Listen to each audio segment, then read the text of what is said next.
Hello, and thank you for joining us for MuayTV. This is episode 12 with Cy the Gunslinger Hanson.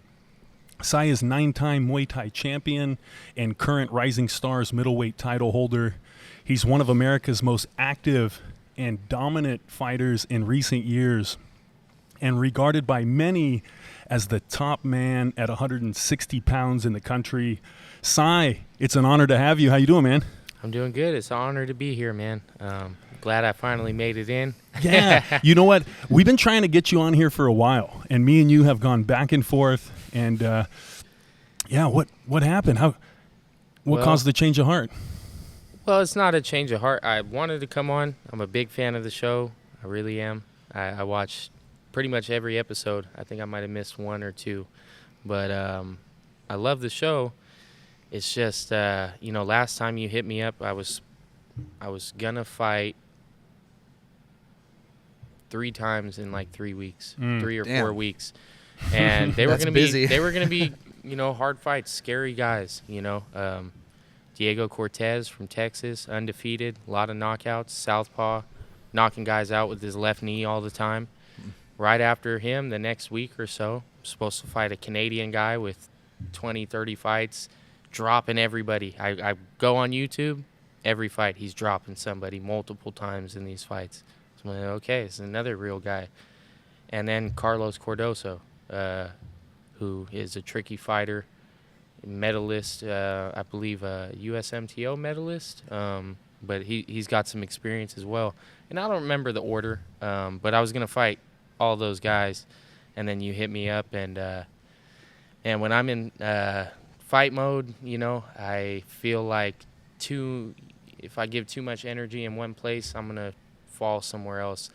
And I just got nervous, like, man, I'm going to go do this podcast and get knocked out by one of these dudes or something. Like, I don't know. I get in my head. You got to keep your head in the game. I already got a lot on my plate outside of fighting, and so it was just like, man, if I add one more thing, what happens? Yeah, sure. Yeah. That makes a lot of sense, and I didn't take it personal. I get that. Also, coming on the record when you're being recorded, that's a little bit different. That's a newer thing in the sport. Yeah. We're kind of Muay podcast pioneers, and but it's a real honor to have you, and also the supporting publicly that you like MuayTV is awesome. Hell yeah. And not just you, I've had Kevin, and different guys from Sit Tong Sai, obviously Josh, my old friend Josh, shout out Josh. Having people like yourself from the community supporting the work that we're doing just feels great. It means a lot to us. I mean, Yeah, I mean, obviously it's interesting. It's my scene that I'm in, So I tell people all the time you're the only podcast that I watch at this point. I don't watch Joe Rogan. I watch you guys, man. I was just gonna say that. We love that. There's a few people that have hit me up or ran into me at the fights at Rising Stars, and they're like, you know what? I don't really watch podcasts, but I watch MuayTV, and that's super cool. And I'm the same way. I know Justin's more of a podcast person. I'm a big Joe Rogan guy. Yeah, I used to be a huge. Do you guys? Big question on that. Do you guys watch the YouTube? That was all I podcast? did. Then he went to Spotify. It kind of pissed me off because I hate Spotify. Yeah, so that's Sorry. I'm a big. I listen to all my podcasts on Spotify, and Really? And we are on Spotify. But majority of our we release on YouTube. I like watching people. No, that's like cool. looking I at you like guys that. talk, I think that's great. It's good to know that. It's good to know. Yeah. Why MuayTV? I mean, there's other martial art podcasts. What makes MuayTV? Is it because it's from the NorCal culture? Again, for me, I think it comes back to, one, I mean, I've known you for a while, Ezra. I mean, we talk all the time. Yeah. You have an interesting background with your brother, being in that boxing, traditional boxing, but then also being in Muay Thai for a long time. So, yeah, for me, I think that's the reason why, is because it's an interesting perspective on the scene I'm in. You know what I mean? People I know are being talked about. He's got a lot to offer on the information. He's. And then you have cool random guests. You got Steve Sachs. Yeah, for sure. You got we try to mix it up. We got to keep it. You got the doctor. You got Ron Sanchez with the mountain biking up in Grass Valley. That was a cool one. It's a trip, really, to be honest. At my age, I mean, I text James Irvin. I send him a message. I text Cy Hanson, the number one middleweight in the country. He comes on, and it's just a great place to be. I'm enjoying martial arts and being in the Muay Thai community so much right now, and I don't know how I got this lucky, to do this kind of work. Totally. And I'm happy to do it. It's a real honor, and we're really enjoying it. Big shout out to Chris. Always, we got to show him love. Media Apex. The reason why this looks the way it does is because of Chris. Always big shout out and thanks to Chris, Media Apex. Why don't more martial artists watch podcasts? What is it? Is it because we talk about it all the time? We do it all the time? I think some of it, for me, that's it. It's like going into the same stuff. They're going to talk about cutting weight. Sure. And we try to break that up, though. We want it. Yeah, we make it on a more personal level. That's going to come down to the interviewer, though. Yeah. MuayTV, we're hitting different angles, and we want to know a little bit more. Also, the weight cut, sure, we do it, but what else is going on? There's a lot going on. What about that tooth? You posted this gigantic tooth. When I tried to book you, you were like, I can't talk. I can't close my mouth. That was gnarly. And then Cy, what was up with the dental work? Man, so actually on the first A1 Muay Thai show, I lost my mouth guard day of or day before. Josh, we ended up getting a mouth guard. And the loaner guard? No, he bought one for me. Okay. He bought a couple for me. And the one that I thought was going to be the best, that seemed like, okay, this will be a good one, was the wrong choice. Okay, it had this hard plastic on it, and it pulled my filling. And then, I went on to fight multiple times with no filling in my tooth. It was weakened. And then after the first Ray fight on your show, big chunk of it was gone after the fight. And, man, he had got me so good. When I got home, I'm washing my mouth guard out, and I bit through the entire mouth guard, biting down, and so I think that's what cracked it. This is against Ray Valetti. Yes, this is against Ray in our first fight. He caught me early with a good shot, and then one of them snuck through. Because initially he caught me behind the ear, but one of them snuck through. And I was biting down hard, to eat it, but cracked that tooth. And then, I fought with that 6 times with that tooth. The dental pain, the oral pain could be some of the worst crippling pain you've ever felt. And when I seen your tooth, it looked like a root canal or something. Like it looked hollow. It was the whole fucking tooth. Was there nerves? Was that tooth alive or? Because it was I could feel it, bro. Yes, I bet. I had pain at that. I don't know if you noticed, but go back and look at some of my last fights. Was it kind of swollen on that side at all? Not only that, my throat, my that side of my face, lymph I got an infection, I think. And then, I know because then when I went to get it removed, the numbing wasn't working. They're like, yeah, it's infected, dumbass. It doesn't work. And so you had to endure it just. Well, it worked a little bit of numbing, but not. I definitely feel like it could have been better. I felt it. But, if you go back and look at those fights, the whole fight I have my mouth open in all these fights because to bite down on my mouthpiece is extremely painful. So it became about don't get hit at all. At least that's in my head. I'm thinking don't get hit at all or good. And sometimes you get hurt. You got your mouth open. Like David rocked me with a jab in our fight. Jab with the mouth open? But I'm not able to close my mouth really jab, a lot of the time. Jaw just goes straight back. And you got adrenaline, so the dental work though. It's an interesting thing because some people grow up and they're going to the dentist. You're supposed to go every 6 months. For a checkup.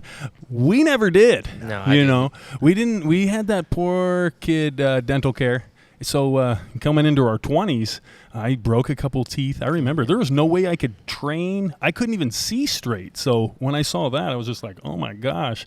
And I need to get back into the dentist. Yeah. He's just trying to charge me a car payment. That changed a lot for me as far as how so expensive. I'm going every 6 months Yeah. now. Like, I'm going. You got to. I can't have this happen again. Mm-hmm. But Yeah, especially if you got the insurance, use it for sure. Yeah, and I feel great now. I feel like I can fight again. I can bite down and. Yeah, you're probably sick you know, that whole year. Feel like you can Oh, live yeah, again. I mean, I definitely wasn't eating and everything. in a lot of these fights, and nobody is. Everybody has something going on. So every what's time going to they happen? fight. What's going to happen with a healthy Cy Hanson with no tooth infection and an abscess on his gum? I don't know. You know, it's going to be it's time to be more level exciting, up. more Yeah. exciting for sure. And that's Little all more I want to dangerous. do when I get in the ring. Winning is awesome. I love winning. There's no better feeling than winning a fight, especially. But it's even cooler when people just love the way you fight. Yeah. You could win all your fights, but nobody cares to watch you. But I like to make it exciting, and I like that people know me. People recognize me from, oh, you fought in Tahoe. I remember you. You know, I get told at the shows, you know, and I like that feeling, knowing that people are excited to see what I'm going to do. Man, if you have all your teeth, it helps. And you know what I learned? It's a very few part of the population where adults over a certain age have all their teeth. It's like 5% or something crazy. How about those veneers? So Those are weird. Those are weird. I mean, unless you have to have them, I get it. that's But another- like to just go spend that money and get the veneers on, they look so weird. That's like the new rich people thing. It's Yeah. like it's obviously fake. But here's the thing, and I want to put this out there into cyberspace is we need a Muay dentist. Any dentists out there, a lot of fighters, they don't have dental, a lot of them don't have money, and they need basic care. Definitely don't have money. And that would be a great way to get involved with the local community and give back and keep these fighters looking good and feeling good. Man, what dentists are out there giving? I mean, I want to know who's out there I haven't giving. met- I don't know it much. I mean, I'm sure there's they're giving to charities and whatnot. But how many of them are actually going out there and giving a free filling? Also, I haven't trained very many. My old dentist, all the dental assistants came in, all the ladies. That was cool. Come by and prove us wrong. We're Yeah. accepting dentists. We need To train. we need, and they need it too. I heard dental, very high level of anxiety and depression among dentists. So yes, look out for the mental health. Come down here, UFC gym. Imagine hearing all the stories from like the people under the laughing gas, that are just barely coherent and all the stuff that they say. Spilling all the beans. Yeah, dude. I remember when I went out on when I came back from my I had a nose surgery. You guys have probably seen me with the nose strip or the little I had the magnet one. I thought that was just because it looked cool. No, fuck no. Because you look like a football player. like Nelly with the like the thing. It's not that. No, I wish I didn't have to wear that. But what I think it is now, though, I think it's like my lymph nodes get. So it could be my tonsils. I'm not 100% sure. I've been to the nose and ear throat doctor. I've had a surgery on my turbinates. But I think it's like my tonsils. Leo had my son Leo had his tonsils taken out. And after that, his nose worked totally fine. He was like snotty and couldn't breathe. And then they took his tonsils out. And I was skeptical because I'm like, that's a natural filter.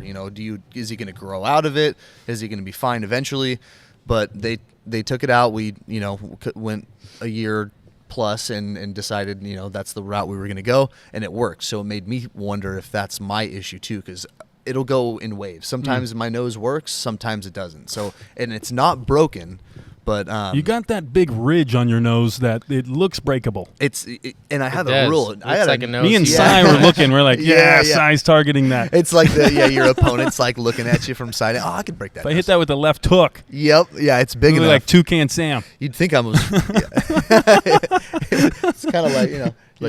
where are you from? So I came out of surgery and I was just I had a decent looking nurse that was waking me up, and of course I just go into. My girlfriend would like you. And I'm like, start saying just Telling her things the I truth? shouldn't. Oh yeah, all the truth. I'm getting in the wheelchair. No She's filter. wheeling me out. She literally pulls me up to my girlfriend. She's picking me up, and she's like, "Yeah, he's something. Here you go." And I'm like, "Babe, meet her." He's very friendly. Yeah, those Gets nurses. along well with people. The Tool song about nurses. I love that one. Cy, so can we go back? You just had a huge title defense at Rising Stars. I had the pleasure of doing the commentary on the fight, and you faced the 165-pound defending champion David Sally. Can we go into that a little bit? Hell yeah. Yeah. That's good. How'd you feel about your performance?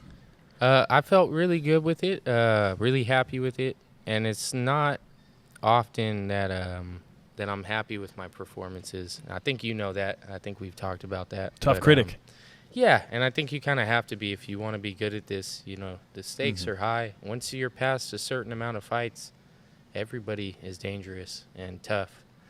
And, you know, I was really happy, especially when you go back, look at David's last fight, what he was able to do his opponent that night. He wasn't able to do it to me. I was able to shut him down and do what I needed to do. And then, you know, the later rounds, even at some points, I'm walking him down, throwing the big shots and pressuring him. So I was very happy with my performance. I felt there was a lot of room for improvement, as always. Got to deal with the kicks a little bit better, the inside leg kicks, and you know, from the southpaw.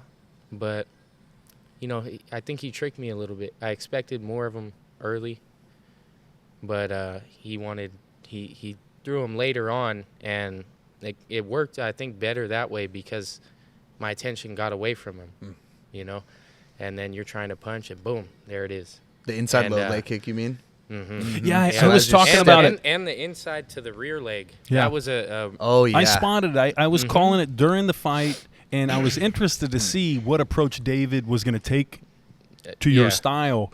And also, he's been morphing. He changed against Huey, the fight beforehand, which where is he won the such belt. A good fight. A lot of left kicks, a lot more in and out. You know? Yeah, and patience. This one, it looked like that, but that was a smart strategy because we're looking for that punishment, and then he was looking for a shot at your chin, which you eluded, evaded very well. I was too, but that the especially with the broken jaw. No, we all knew he had a broken jaw. I wanted to test it, and I did early, and I realized though, like, you know, this guy's tough. I'm not gonna waste all my energy trying to knock him out in one or two, but I wanted to try him early, you know, so I threw a couple good right hands, threw teep to the face or two, you know, and your long legs. Yeah, tried to get him there, and those inside back low leg kick or the inside thigh kick. That's a long stretch to hit that thing. Yeah, you know, but you know, going up against an orthodox as a southpaw. Yeah, it is easier to hit those.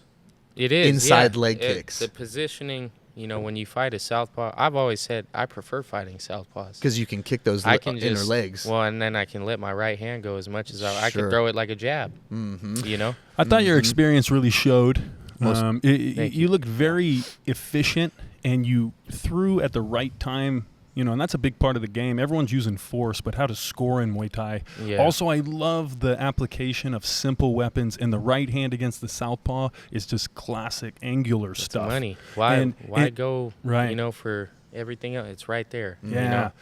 And, again, it's a real beautiful thing to watch, you know, the application of Muay Thai, because Muay Thai isn't just about force. It's about the use and application of force. And you can get hurt and beat yourself up real bad, especially 5 rounds with no pads against these killers. And you made it look very efficient, and that's one of the magic tricks of the high-level Thai boxers. They make it look easy. Make a hard fight look easy. Not that it looked easy, but you know what I mean. Very clean, and your composure, your body language down the line. And that's what those guys, they see when they're sitting on the couch watching these fights. They're like, you know, they start critiquing it, and they don't know how hard that is. You know, when you have just the poker face. It's in one itself. And these guys, they're 2 high-level fighters against each other, and it's one thing to be, you know, swinging on somebody who doesn't know anything about fighting, but the level, the technique, it's under the lights for the straps against the champion from the weight class above, who David Sally, he's coming at you with the eyes,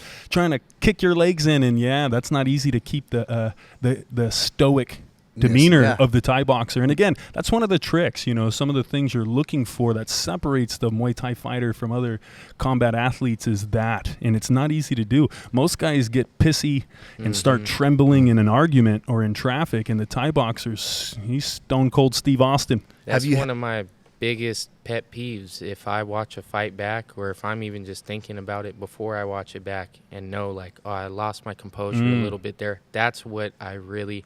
you miss a kick, you slip, you fall, they sweep you. That doesn't look, because it's not as bad because it's something they're doing to you. When you lose your composure, that's on you.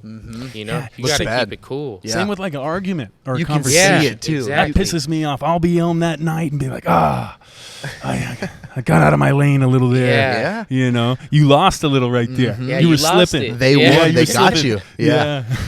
Have you been up against other opponents that have pressured you like David Sally? Yeah, definitely. My first title fight. And this was one where it was a good lesson for me to not underestimate anybody and not to assume anything about a fight. If it's 5 rounds, I still got to be prepared for them to come out thinking it's only one. And this was my first title fight at 153 pounds in Santa Cruz. The guy I fought was a shorter cat. I was big for that weight class.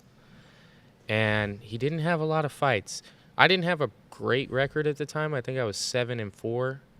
I had been really active, but within 4 fights I was fighting guys with 12. So I took some L's, but now I got to my first title and I'm fighting a guy who's 3-0, and I'm thinking 3-0. I got 10 fights. Like, I'm gonna be better than this guy. And then I was also assuming that he would start kind of slow. He didn't. He came out like a bat out of hell. It was a war for 5 rounds. I wish I had that stream still. I don't know where that video went, but it was one of my most exciting fights. I mean, I was hitting him with everything I had and then some, and he was just a zombie, pressuring forward the whole time. Who was this guy?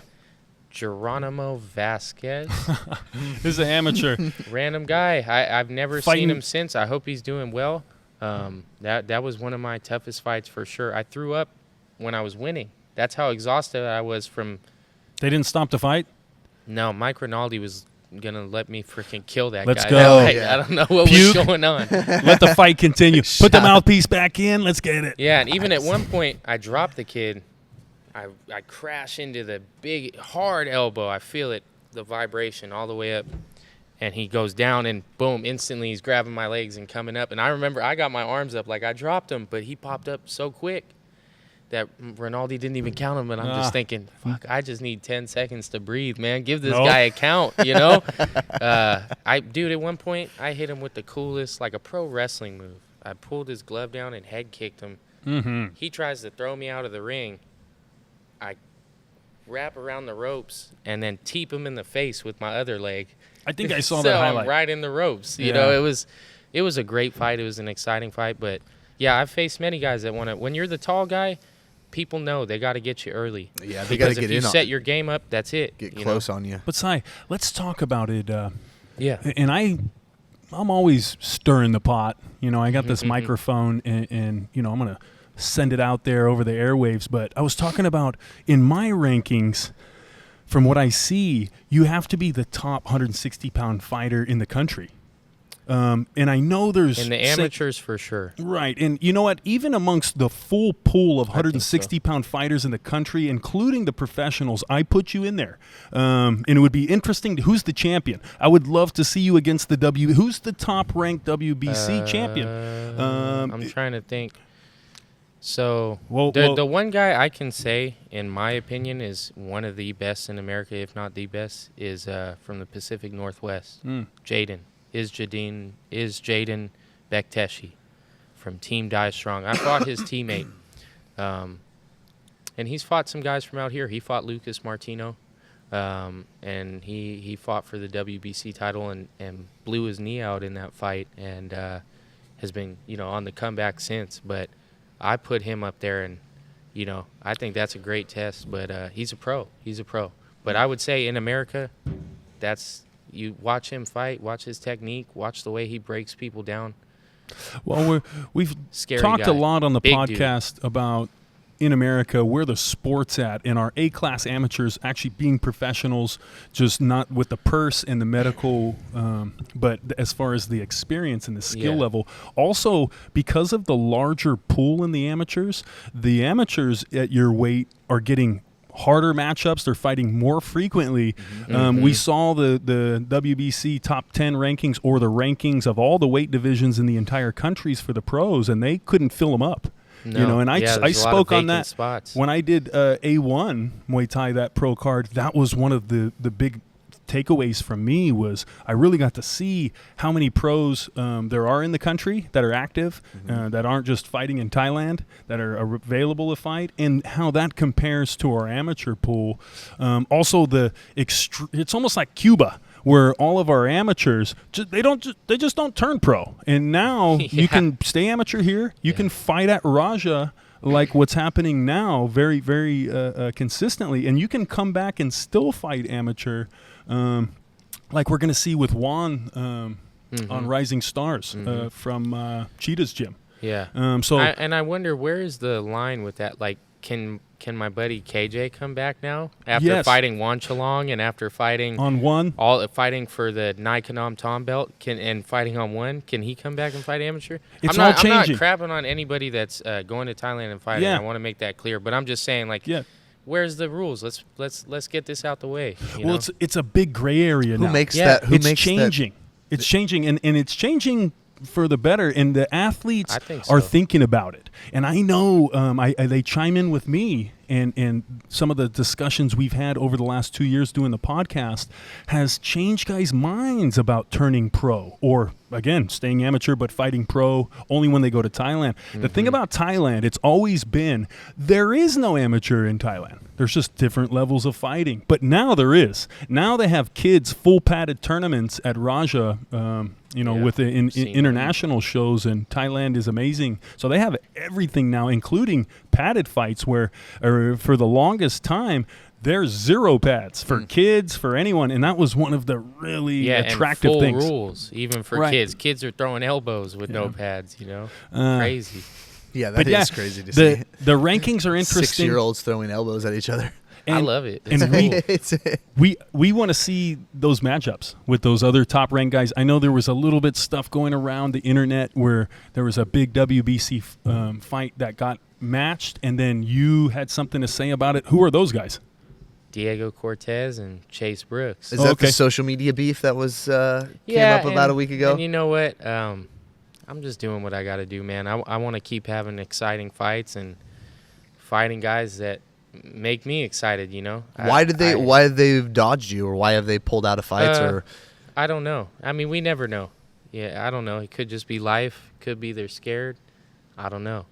But at the end of the day, I want to fight, and a closed mouth doesn't get fed. So if I got to kind of chirp a little bit, I'll do it, It's not like I want to do this stuff, but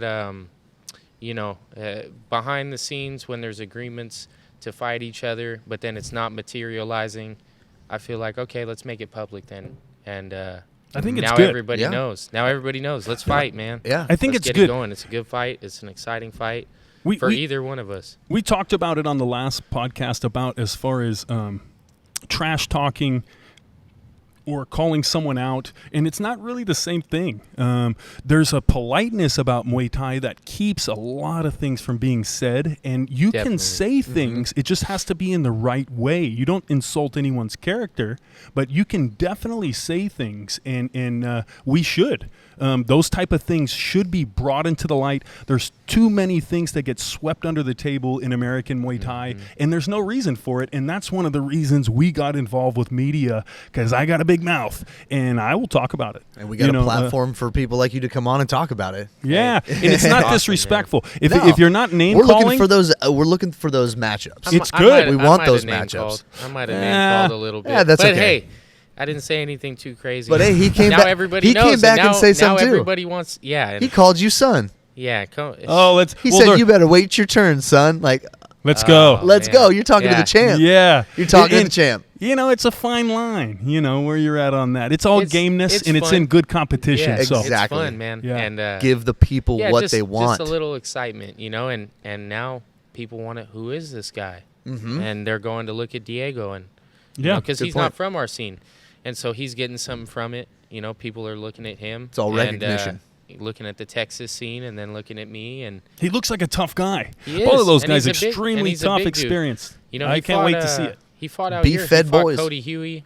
He did really well against Cody. Took the win, but I just, you know, my thing with I don't fear undefeated fighters. I fear a guy with an equal record more than I do an undefeated guy, because what's going to happen when something new happens to you, something you haven't faced? I've been through a lot in all my fights. I've fought tall guys, small guys, tough guys, weak guys. I've fought a lot of people. I've had a lot of experiences in the ring, and also a lot of my fights went the distance. Is he better than me because he knocks everybody out, or am I going to be way better than him because I've been in there way longer than him? If you're knocking everybody out, how good are you getting? I don't know. Yeah. So there's a lot of questions. If you're not going to those third, fourth, fifth rounds. And and Coach Bobby, I would love that fight. So let's get it going, man.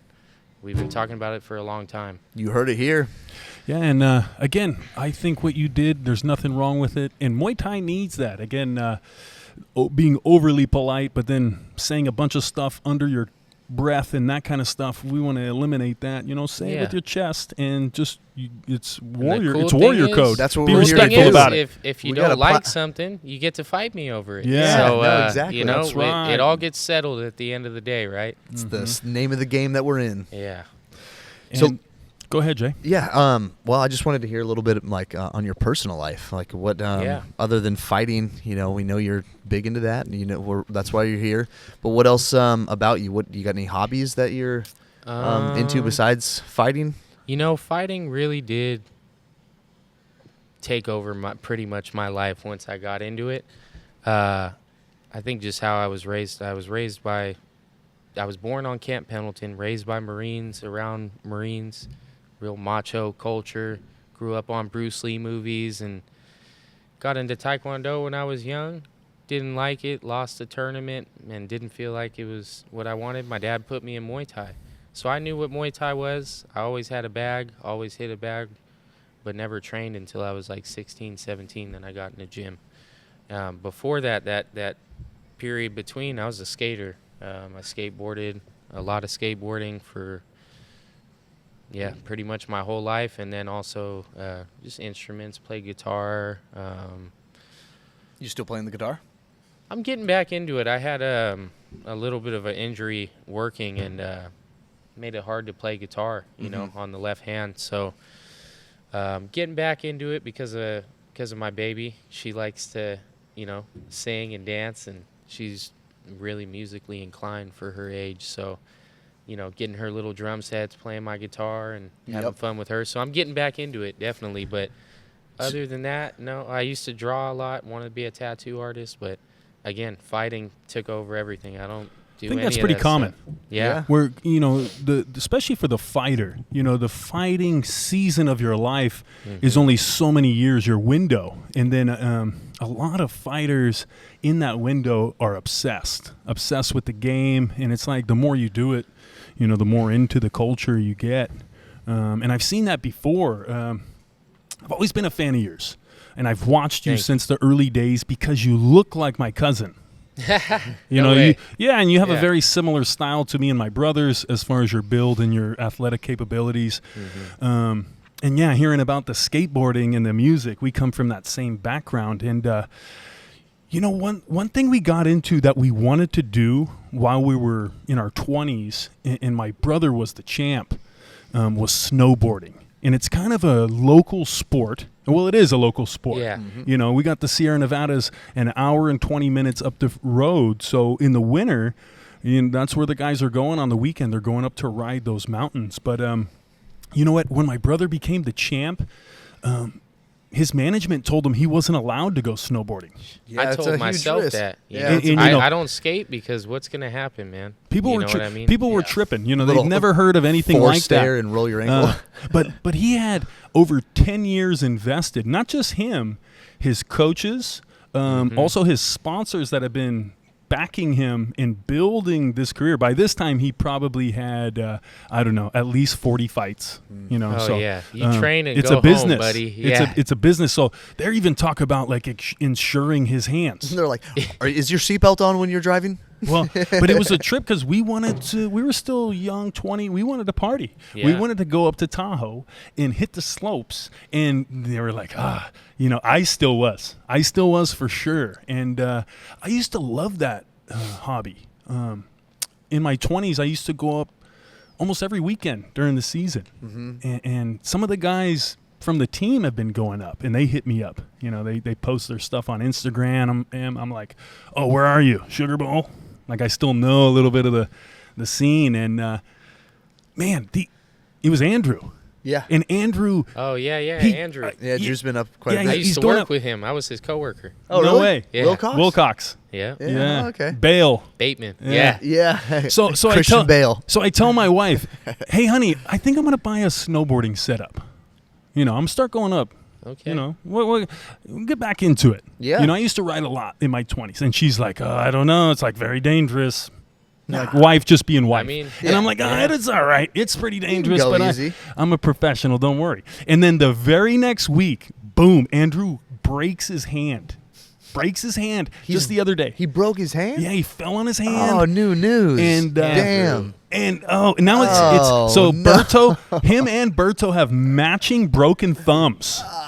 I shit you not. They're all over there trying to These guys do are- fucking You can't separate these dudes, board man. They're slides on breaking the same boxes bone. at the amateur park and breaking their hands. My wife's like, see, Yeah, where do you want to go do it? I told Yeah. you. But, so I was just weighing it, you know, because I still want to go up, but I was thinking about how, you know, these hobbies we want to do, like Hunting, Yeah. snowboarding. they're all a little cutting risky. trees. Yeah. Yeah, but that's kind of goes with it, right? So what's reasonably dangerous? You know, what are things we can do? Hunting. Hunting. You could walk out and Well- sit in a blind and shoot shit. Yeah. But if I go hunting, I'm going to want to. I was talking to my buddy Leo, my teammate, and he's That's a good name. really avid hunter. Great dude. Cool dude. Hunter, fisherman, outdoorsman, you know. And You're down in the Mecca. yeah, You got but good shit down there. yeah, but he wants to take me hog hunting. Yeah, hell yeah. And Hog hunting's fun. It sounds fun because it scares me a little bit. You know, Yeah, he's it's telling me crazy. about Well, it. He's what- like, their teeth are so sharp, they just graze you and they'll cut straight through your clothes and cut your arm open. It depends on Yes. how you're hunting them, but certainly if you're hunting them From with helicopter. dogs and you're just going in with to like assist the dog, you know, you're they're doing the work. It depends on. There's multiple. You can shoot from like the far away. You can pigs feed are them. smart. Mhm. They're smart animals. And mean. And And I don't know- fast. I don't know Fast if- as yeah. hell. I don't know in California if you can bait, if you can like put like feed piles and then kill them. I know. I don't 'cause think it- you are. Yeah, I Maybe don't think you are. can bait, but boars are different because they are a huge nuisance. I don't know all the ins and outs, but yeah, boar hunting's cool because you know it's that meat. Regardless of what people say, it is good meat. You can plenty of salt. You can brine it. You know, there's plenty of the hams on it or the shoulders are good to eat. You know, there's still plenty of good meat on those boars. You Hunting- ride horses. That's moderately dangerous. Could Yeah. be dangerous. Yeah. Low risk. It's though. expensive. I'm big in all of it. It's expensive. Horses are hell of expensive. That's what I was going to say about snowboarding. I snowboarded before I had my daughter, and I had a lot of expendable income, and that was 20 years ago. And now skiing and snowboarding is not very accessible to the working class person. No. It will cost you over $200 to go up there, and that's if you bring your own peanut butter and jelly sandwich. You know, also the other thing is the drive up there Not cheap. is terrible. And that's without weather. It's because of all the people. And that's the third thing, is it's completely overpopulated now. And it was overpopulated and dangerous on the slopes In the when I 2000s. used to go. Yeah. Now it's like people, and they all think they're Shaun White, hucking themselves down a mountain and cutting your shin bones open on a high-speed collision. So I kind of rolled to I know a snowboarding guy out. who, pretty sure he lost his eyes skiing. Eyes? Because there was his one eye. Oh, Well, from Sonny Bono blindness? died Yeah. when he hit a tree. Remember Well, Sonny and that's- Cher? Yeah. Yeah, it's, Oh, yeah. it's a dangerous sport, but I love it. I tell you, I love when I'm going to do something outdoors. it's about the nature. It's about the sport you're doing, but there's been some of the best moments, the most humbling moments I've had have been on the mountain. And you know, I'm still out in the nature a lot with the bike, but when you're on the mountain on the board, especially when you get out there by yourself, there's something really inspiring and humbling about that. And put you right in your place. Even you think you're tough, nature will smash you. Even with all the people on the mountain, it still feels epic. It still feels like you're just in the, you know, you're somewhere where life just like humans just don't exist. I mean, they obviously do. There's people who live in Tahoe, but when you're on the mountain, it's just, you know, you're taking the gondola up, you're riding down, you're, you know, carving your board. It's have you ever snowmobiled?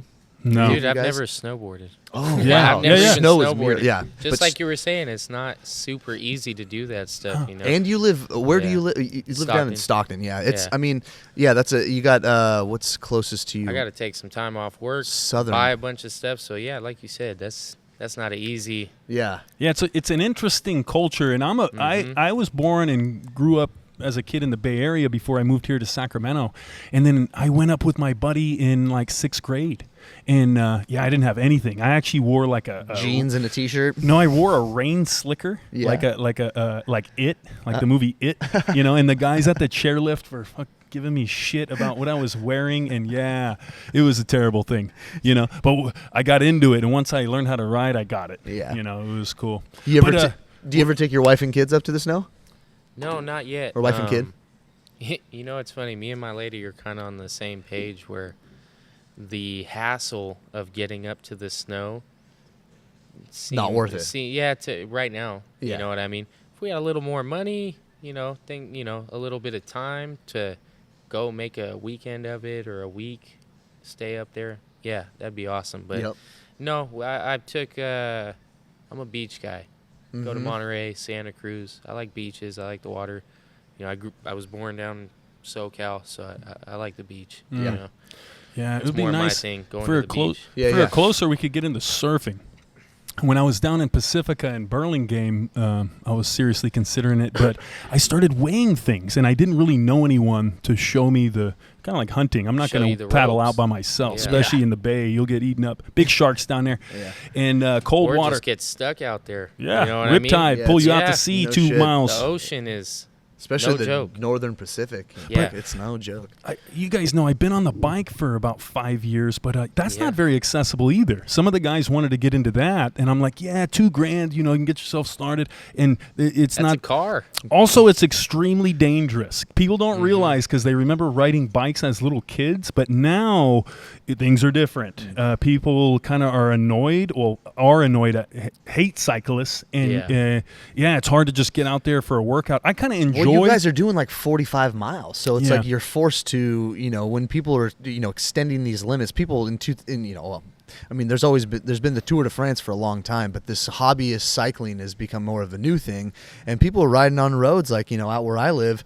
You know, Taylor Road is super popular. You know, 165 out to Lincoln. Great roads to ride your bike on, but sketchy roads. I mean, you have people. It's a 1-lane road.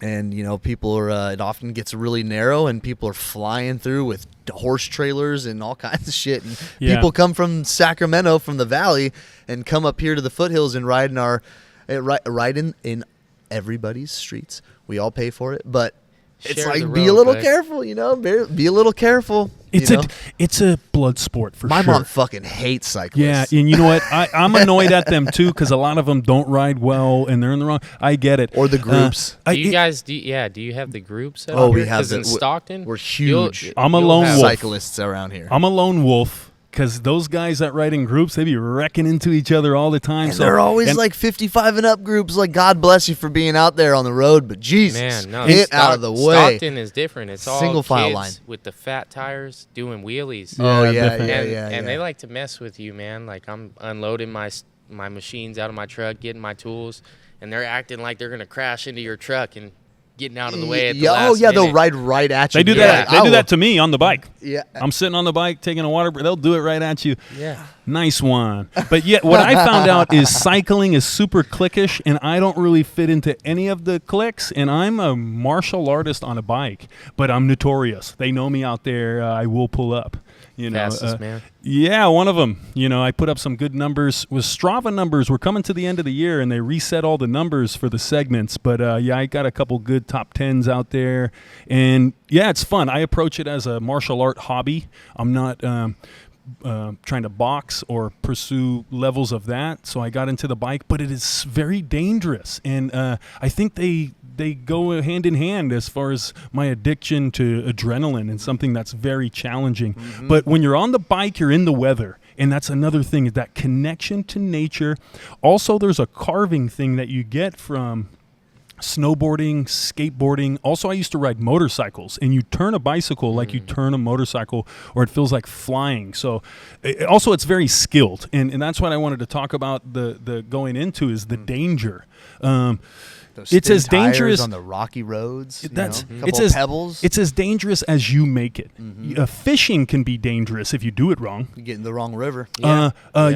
Snowboarding, you'll break your arm. You push it too hard. Break your little thumb. Or motorcycle, you start doing some collarbone. Break your neck. You take off wrong. Fall off that bike. It's like you're sitting up there, 8 feet, 6 feet tall. I grew up in Tracy. Check. And Tracy's full of people on dirt bikes. Mm-hmm. That's everybody out there. I could never do it. I could never do it. Sport. I like it because the danger puts me in the moment. You can't think about anything, just like when you're boxing, and we'll talk about that as well, and we always do. But these other hobbies, if you will, I found some parallels that we're using in martial arts, and I'm using my martial art prowess in these other fields with great success. Mm-hmm. But anything that you're doing can be extremely dangerous, or with a smart approach can be reasonably dangerous. And that's why in 2025, that's why Muay Thai is still the number one hobby. And it's because of all the factors. Accessibility. Yeah. How much time it takes. Yeah. Well, just like how long does hunting take, or snowboarding, or even cycling takes me 3 hours. The workout's 2 hours, and I got to put all the gear on and yada, yada. Muay Thai, especially if you're a casual hobbyist, you're not doing 3 hours. You're doing an hour 3 days a week, right? So some cheap Everlast gloves. It's the accessibility. Cheap Sanable shin guards. It's the cost. And let's talk about that for a moment, because I work in the industry, and you guys know the cost of Muay Thai has not gone up. I mean, how much are gym dues these days? In the 90s, we used to charge $289 down, $89 a month. And now the gym memberships are like $120. Maybe if you're getting some more boutique, smaller gym, maybe $150. But it hasn't gone up very much. Yeah, it's not like jiu-jitsu. Jiu-jitsu gyms are way more expensive. They limit you to how many you can, how many times a day you can come. What about milk? You can live here. What about eggs? Yeah. What if we increased it as much as those? What about a Big Mac? You'd be paying, what's up with McDonald's? You'd be paying like $400 for a meal. Yeah, for your gym payments, if things went up. Muay Thai is more affordable than ever, and it's better than ever. Mm-hmm. Where you got guys in the area that actually know what they're doing. In the 90s, he could have been teaching you Kung Fu with Muay Thai shorts on, and you wouldn't even have known, So that's another reason. The other reason is you get a mentor.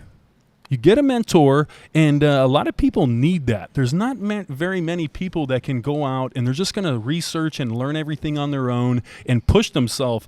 A professional that you hire, and that's their job, that's what they do. Yeah. Well, you can either go and spend $120 a session on BetterHelp or whatever that counseling session is that everybody keeps advertising, or you can come to your local Muay Thai gym, sign up, and get everything you need, plus a good mentor, hopefully, if you're at the right gym. Yeah, and they in the mentorship, and you're going to get way more valuable out of that BetterHelp. But bullshit, and even just the friendship. We're in an age we're all on our phones. Yeah. You come into Muay Thai, you actually interact with people. Yes. You know, and you get to punch and kick and pull and push and, you know, like jiu-jitsu or Muay Thai, any of those kind of things that, you know, for I say for everybody, but definitely for men, when you feel that first time that you grab onto somebody and you're pushing and pulling, or you're, you know, it's like, and then afterwards you get to go home and everything's cool. You're like, damn, I got all that rage out of it. Well, let's take a quick commercial break. Yeah. Brought to you by our sponsor, Be Jolly. If you're like us, you've likely clashed with your training partner, leading to some painful moments. Fortunately, there's a solution. Be Jolly is a US-based company that creates all-natural pain relief products designed to ease your aches after a tough session. Their formula includes cannabis roots, CBD, coconut oil, local beeswax, and sometimes even Carolina Reaper to deliver the ultimate relief. Created with care by an owner who truly understands the importance of quality, Be Jolly products are made right here in the US. You can find Be Jolly products on Instagram at BeJollyLotion or online at BeJolly.com. All right, and we're back.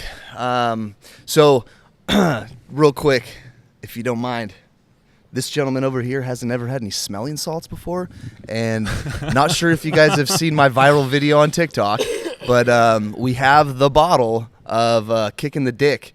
So you've Chris, never done bring that on over. No, I wanted to know what it's about. I want to kind of see it a little bit. We got to give the champ the... Well, you know... that's the name. This is, it's Kicking the Dick. It's... Well, I've been kicked in the dick a lot, so I don't know. Yeah. Just make sure you get it close enough, and then you actually inhale. Okay. Give it a whiff. So crack that bitch open and... This is like DMT shit right now. You don't just like... Hit it. Just shut up. Hit it. Go. Big... Oh, come on. You got to get a bigger whiff than that. It's an old bottle. Oh. Yo! He went for it. Oh, the champ is faced. Ready to go. We're going to need another commercial break. Wow. The tears, it's like tear gas. So tell us about it. Well, yeah, it's like an ammonia smell. Mm-hmm. It doesn't smell good.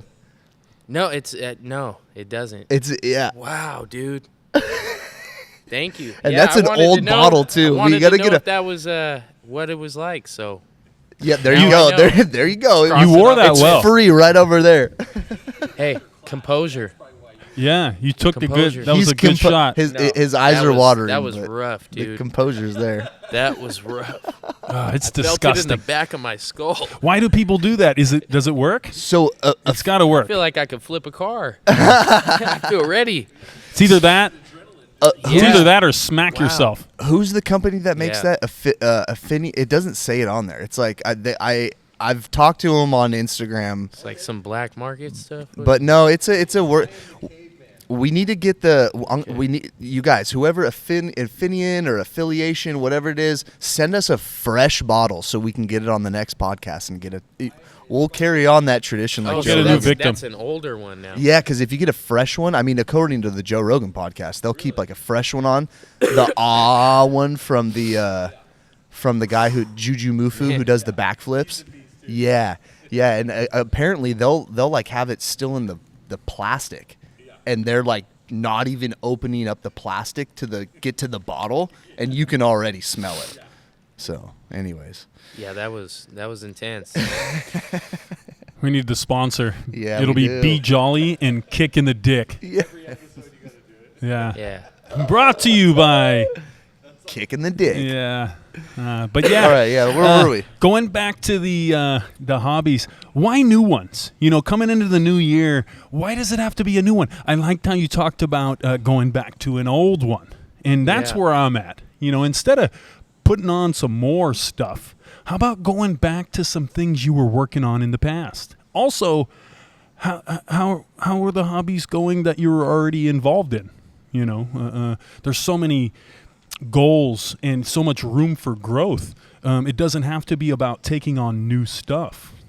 Also, one thing I've Man, I need to learn that. one thing I've learned is doing hobbies at different times of your life changes everything. My approach to doing Muay Thai and boxing in my teens was completely different than my 20s, 30s, and now 40s.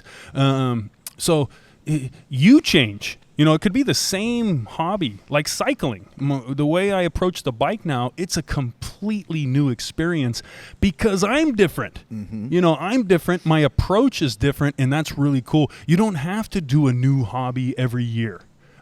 You could, go with what calls to you and re-explore it, re-enter it at your age. And it could be music, could be hunting, stuff maybe you were interested in when you were a kid. And kind of like the bike. I found that. We grew up on bikes. It was like the Goonies. Classic. Yeah. We grew. That's all you needed. In my neighborhood, you needed a bike and a baseball hat, and you were good. You're part of the gang. You don't see the bikes around like our neck of the woods because it's so you got to ride so far.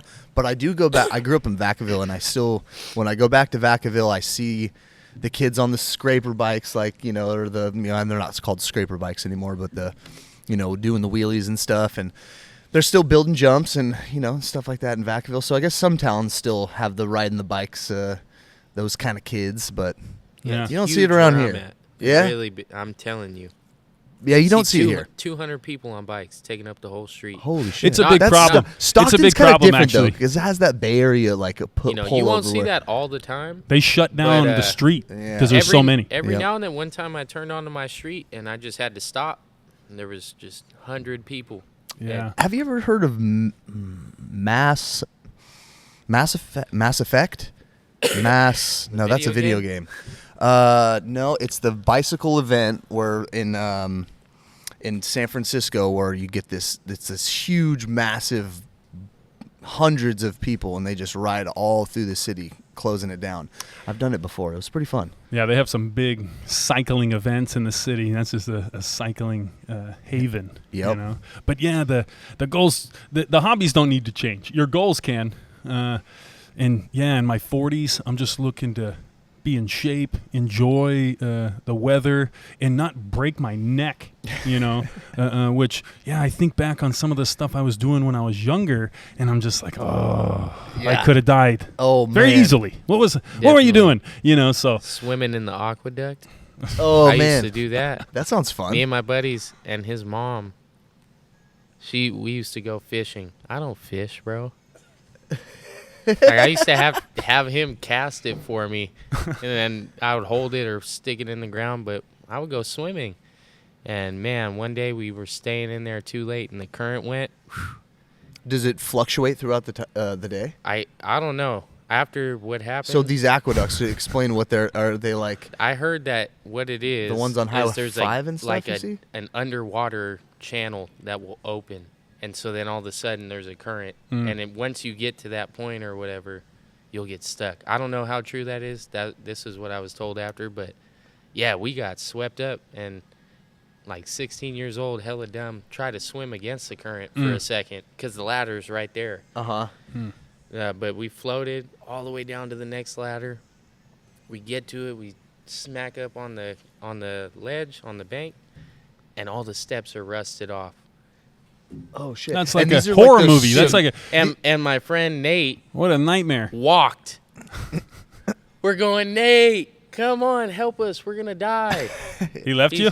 No, he's walking to save us, but instead of running, he's walking. You're gonna die with urgency. He's walking with urgency. Yeah. So, are you talking about the cement canals? Yeah. Oh, they're pumping and in they literally water. say do not swim in. And stuff. You're not supposed to. We used to try to see if we could touch the bottom. These are great Stockton childhood memories. That is classic. Tracy. Yeah. I grew up in Tracy, just outside Stockton. I moved to Stockton once I... That's terrifying. The getting close to drowning or being swept under. Gotta be... I almost drowned in the ocean one time. It was crazy. You want to hear a crazy story? I don't think I've told it on the podcast before. So I had 2 search helicopters looking for me out in the Delta one time. Yeah, crazy story. Yeah, so I was dating this girl and her mom. We were at her mom's boyfriend's house, and this guy had some jet skis. He was living in I was living in Antioch, and it was at the Pittsburgh Marina. He had a house on the marina, and they had these little docks, kind of like Discovery Bay does. And so we take off out of there on these stand-up jet skis, go out into the Tules next to like this place called Browns Island, and we're going through this this area where they actually put jet ski races in, and there's some like duck blinds in the back and stuff like that. But the guy's like, all right, we got a little bit of gas, probably like 10, 15 minutes till sun goes down. Well, this is my first time on a jet ski, so I'm like, and I think I was 18 or 19, so young and dumb and just having a great time. So I take a left and he takes a right, and I'm just keep going, and I'm like, well, it'll eventually open back up to the main part of the delta. Well, it doesn't. It just dead ends way down. So, and then I run out of gas like right after I have to turn around, and I'm stuck out there, and it's nighttime, and I'm like paddling my way back, and I'm just wanting to like get this guy's jet ski back because he's probably pissed off. He's got to deal with the ladies.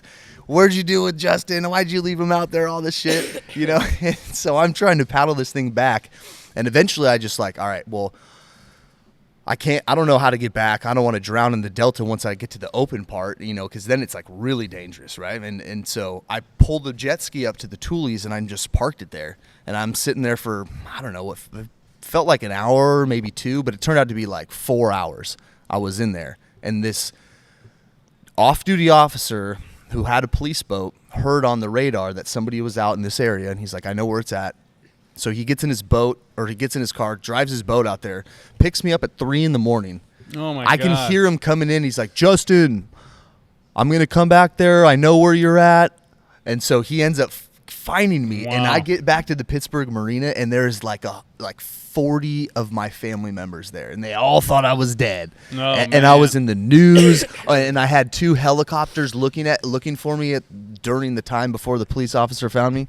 It was nuts. I thought I was, How old were you? Like 18 or 19. But yeah, I didn't know if I was going to make it. I knew I knew I could make it to the next morning, and I knew somebody would be out there by sunlight. It's like Naked and Afraid. Yeah. In the Delta. In the Delta. And the Delta takes people all the time. It's sketchy, yeah. Delta's a scary place, but yeah, that was Yeah, that's a little story about that. Fun stories, boys. Great stuff and memorable childhoods. I was on spring break when I was in junior high in San Diego. Here's mine. And we're not surfers. We go to the beach. We're driving along the freeway, and my buddy's mom, we tell her, pull over, there's waves. So, the first beach we see. And there's signs that says, no lifeguard, danger, boom. We had some boogie boards we had bought, and we jump right in there and paddle out. We see these little waves, something that we could handle. We paddle out, and we turn around, and we're far out, like we were paddling out, but the sea was sucking us out. We were in a riptide, and we had no idea what a riptide was, and yeah, there was no way we could paddle hard enough to come back into the beach. So it just kept on pulling us out, and the waves were getting bigger and bigger. And, we started talking. I'm like, you see what's happening? We're getting pulled out. Did you know what to do? I did not know what to do. And here's what we did. We had the flotation device. So what are you supposed to do? In a riptide, what are you supposed to do? If you get pulled out. Ooh. Are you asking us? Well, just everyone. I'm sure you guys know. But you're supposed to swim parallel with the beach until the current breaks, because the riptide is just in a certain section of the ocean right there. But we didn't know that. So we're stuck right in this thing. So we fought it. We paddled out further. We kind of doubled down. And then we talked. And I was like, hey, we're going to have to catch one of these big waves and just let it crash on us and just hold on. And this thing's going to shoot us up to shore. And that worked, but we were going further and further. I mean, we were seemed like 2 miles out there. Now, if some people don't know how hard and scary catching a wave is. So what was it? I mean, how big was this wave? A 3-foot wave feels like a massive wave when you're on it. Also, when the water currents pulling out, it's hard to paddle fast enough to catch the wave. Mm-hmm. But yeah, we did it just good enough. And also, I think it took 2 wave sets to push us back in. Yeah. So we got nailed and wrecked by the first one and held on through it, and then waited for another one, But the mother was completely clueless, and we both almost drowned on spring break in San Diego. And it scared the shit out of us. So have you done any surfing or anything like that? Have you been washed up in a wave before? I'm not a huge surfer, no. So you just go to the beach. Respect the ocean. Skateboarder. Yeah. Go to the beach, look at the beach. Yeah, Don't get in the water. beach. No, I'll get in the water. But I mean, last time I was in Monterey, I spotted a shark in the wave as it was breaking twice. Yep, big action out there. Mm-hmm. Big Yeah, action. so it's not something I'm. Again, I'm fighting, man. Yeah. I don't need to get hurt doing something. You get your jollies off in the ring. Yeah, Yeah. I'm good with what I'm doing with Muay Thai. So. Yeah.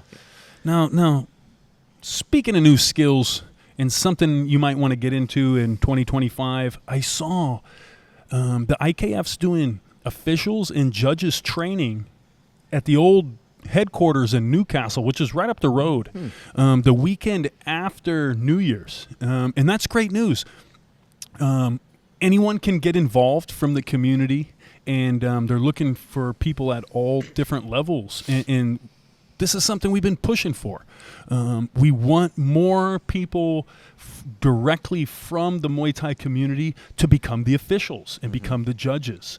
Or even know how the judging scored. And well, that's why we want the people that are involved, because they have a big background in it. They have a great knowledge, and they just have to get into working with the IKF and the other officials. And that's the future. That's what's going to happen. And I strongly urge you guys that aren't fighting anymore, coaches, maybe you guys that are older that can't fight, but you want to be more involved with Muay Thai. This is a way that you can get involved right at the foundation and have an influence on what's going on in the local scene. And man, there's not a better time to be involved in Muay Thai. It's so fun and exciting and full of talent. And instead of hanging out in the crowd, you can be working the shows. And if I wasn't doing so much, I would get involved. I would want to be the president of the IKF. Shadow judge. No, I kind of am the shadow judge. I score the fights very closely. And if I wasn't doing the other stuff, I would love to do judging, or put me in. I'll be the referee. It's a big grassroots community, so it's cool to be a part of at this point right now. It's big. It's growing. It's the MMA has still got the spotlight, but who knows? Yeah, something will change. Yeah, and you know what? Again, we need more help. Maybe more 1FC will be in the United States. Colorado seemed to have been that was a big show. Had some, big fights on it. For sure. Yeah, Let's do one in San Francisco. Yeah, it's just going to get bigger. And then the growth of the sport is what's really making this call for new employees and new judges. That's what's creating it. There's a big growth. I mean, how many cards? We're going to go into it. But, already 2025, I think I have 5 fights set up already for our team. Wow. It's just like, I don't know how many cards. Just in January and February, there's like 5 cards. Yeah. Where could 1FC come on the West Coast, you think? Oh, there's Sacramento. a lot of venues. Let's go. Let's go. Vegas. It's got to be Fightville. Anywhere. Yeah, It's got to be Sin City. It's got to be Las Vegas. Yeah, that would be good. That'd be the next one on the West Coast. Yeah, It was kind of interesting that they chose Colorado, wasn't it? Yeah. Why Colorado? You guys know? That's a great question. Maybe because it's very central. Also, Colorado's going on. It's high elevation. I was there for the UFC with James, 15 years ago, and Denver is popping. Mm-hmm. Yeah, so a lot of fights. Yeah, but a lot of the boxing fights go. There's bidding. There's bidding that happens with that. Where are they going to come and who wants to host them? Mm-hmm. Who's going to pay? Vegas. They already got so many shows. So, but hopefully we get them closer, and maybe soon. I mean, slap fighting's taking off. Oh, so God. Is it? Hopefully more. I still don't watch it. Yeah, Didn't you see it? Yeah. Is it taking off? It is. Yeah, I don't Who know. wants to watch that shit, dude? It's stupid. I don't. To me, it's hard to watch. Yeah. I'm a fighter, and I can't even watch Well, that. just why do you want to watch that asking to get one? knocked out. It's- That's bad. It's bad for your health, bad for you know. But- You're but, not. You can't pay me enough. But dude. my point is, if they can get a platform like that, Yeah. as big as they're getting, man, something's gonna happen. Well, I mean, it helps when you have the backing of people like Dana White or the UFC or whatever. You know, they're kind of playing off that whole production and Well, let's marketing. look at it, because there's always these novelties. There's always these little gimmick sports that comes up, every so often. The tough man, the tough. Remember that? The tough man. I was gonna Butterbean say, came like, from what- Tough Man. They were Oh, regular guys yeah. doing boxing. Remember around here the cop badge versus badge. That used to be a big thing for about 5 years or so. Where the cops would fight the firefighters and that, and they still do some of that. Isn't but that Battle of the Badges? I think Or that's Yeah. is something Yeah, like Battle that. of the Yeah. Badges. Yeah, but they always have Something like in that. slap fight or whatever it is. It's another one of these same things. There's no sophistication. I kind of like the leg kick one. The purposeful brain damage. That normalizing that, it just doesn't look good. And yeah, what's the skill there? And there is. Brain damage involved, and a lot of times brain damage doesn't start showing up till you're middle-aged. So I mean, there's brain damage already involved in like moving and dodging Yeah. and boxing and Muay Thai and kickboxing. Yeah, but and then you just at least standing you can there. do something about it. Yeah, Now, then you're just standing there gonna taking take it. everything away. It's Yeah. somebody's gonna get really hurt doing that. That that movie we were talking about, the rock one, the red one. the It's Santa called, movie. Yeah, it's called The Red One. Yeah. Krampus, that's his game. Is I can't remember the game that he calls it, but it's like it's slap fighting. So they're like promoting it even on that movie. Yeah. So it's getting big push. But but again, like you say, it's the marketing machine behind it, and you know what? It's proof. It's like those really popular shows where it's the mystery singer. Like, what imagine- is that? The guy with the big mask head on, and America watches this, and who guessed the singer? Oh yeah. How do they get people hooked on that stuff? It's just like marketing They and got putting them it in on front of your face, and prime then time. it becomes normalized. And I'm never gonna watch that. In slap fight or whatever that is, same thing. Imagine if slap fight was not slap fight, but it was that medieval fighting with like all the weapons and stuff like Well, that. they Wouldn't have that be that. just as big? I mean, they, that's even they cooler. have it, and it's Yeah. But is it's not backed by Dana it's White. brutal though. The first time I seen it, the guy, they use their shields. Oh yeah. And The marketing, Or when and they kick him, that one's good too. Yeah. the Jake Paul team, the company that's behind Jake Paul, because it's not just Jake Paul, it's a whole company. These guys are geniuses at marketing, and man, look at the deal that they cut with Netflix and that whole thing, and how did they get a record viewing of that fight over all the legitimate fights? That's marketing. Netflix, man, that's crazy that they got on Netflix for boxing with Mike Tyson at like, what is he, 50, 60 Yeah, years old? but the build up, it got canceled. He was injured, and they still made up that much money. It was incredible. And why? It's How much I money, guess- like James said, how much money do you think they really made? no one ever knows. Yeah. Even They talk a lot of money. That was- They even- talk that a was, huge purse. even was some of really that's part of the smoke and mirrors. People love to talk about these amazing amounts of cash and money, and it just gets people talking. It's They love it. same old. They've been doing that in entertainment sports for how long? It's he made $150 million. Oh my God! Like, we got to watch it. What's going on? Yeah. Did they really get paid that? I don't Who know. knows? Yeah. Who knows? But new skills in the new year. Maybe Muay Thai judging. Maybe hand wrap inspector. I don't know. But you got what any- about speaking of one? What about Super Lek and Nico? That fight got canceled. Ooh, yeah. That. You I see think that? What do you think? He didn't want that smoke from Nico. Well, I didn't see that. They just Who pulled renounced out? it. Or they Super didn't Lek. really say. Oh. But They didn't say Super Lek. I thought it said Super Lek. I don't was know. The one that I wonder pulled if it's a weight thing. I don't know. But it's interesting because this seems to keep happening with ONE FC, where they propose a big match and then it doesn't happen, or they move it to another card, and it's fine if they move it to another card, but what if you bought tickets to Bangkok to go to that specific one? You know, and then boom, they switch the main event and they move it over here. So it happened with Eddie. Yeah. You know, he was gonna fight here in America, and then you know, it got changed or something. I see it happen. Yeah, it's just tricky when all the pressure's on these two individuals. All kinds of stuff can happen. That's why the really good cards are stacked. So even if one fight falls on, it's still really good. And Nico is terrifying, though. I mean, like, I'm not trying to speak for anybody, but like that would be a hell of a matchup, man. Or just like a fight, you know, to get to know that's the dude you're fighting. He is an up and comer, and I mean, even Liam Harrison was like, I don't want to fight that guy. Well, they're gonna have to, and it's just a matter of time. That guy's a problem, and he looks like he's still getting better.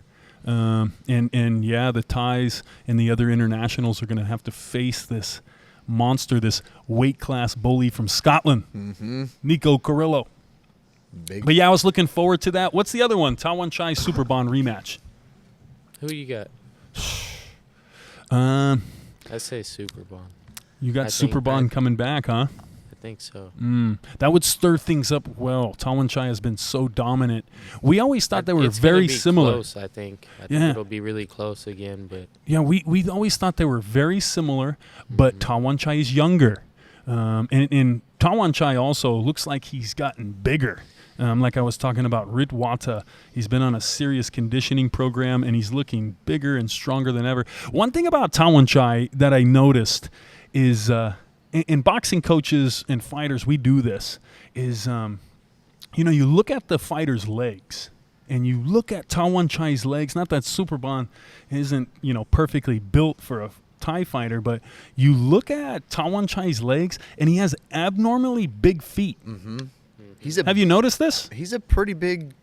You know, no, I mean like feet like a hobbit. Feet? No, I haven't noticed his feet are his big. Thighs are huge. And I think, I mean, it's his calves and the whole leg structure is developed, but the feet, I think that helps with his balance. And, it's you know, more surface area. Yeah, and he really uses that Tawan Chai teep, and watches plant foot, and I think his feet are, I'd be curious to ask him. They're probably 2 sizes over the normal for that height. Well, imagine if you have like even a bigger footprint, you know, you get that thing smacked across your head, man. Or it's like George Foreman's fist. With a big fist, and you know, Tawan Chai's foot, and just weighs more and crack, and he's swims breaking fast bones. And cracks heads. And models on the side. But yeah, I'm excited for that one. Yeah. Yeah. So, what about Christmas?